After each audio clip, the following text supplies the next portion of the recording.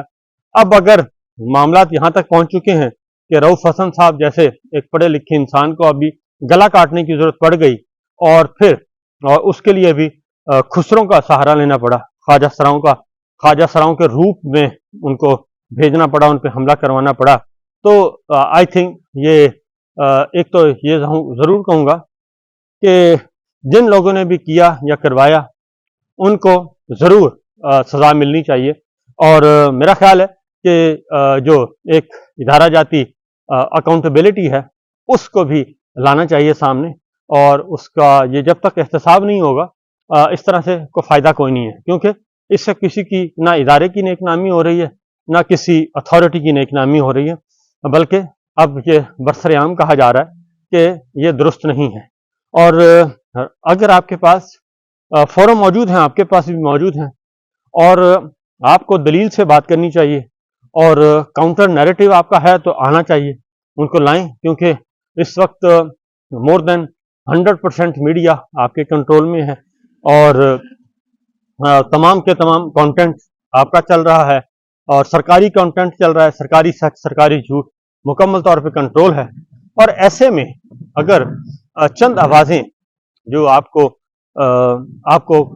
کہہ رہی ہیں, آپ کو غلط کہہ رہی ہیں اور آپ کو درست کرنے کی کوشش کر رہی ہیں, جو کہ اپوزیشن کی آوازیں ہیں, اور ان آوازوں کو سننا چاہیے اور ان آوازوں کو کاؤنٹر کرنا چاہیے اسی طریقے سے. تو اس وقت جی میں کنگ ایڈورڈ کے گھر کے پاس پہنچ چکا ہوں, اور یہ رائٹ سائڈ پہ کنگ ایڈورڈ کا گھر ہے,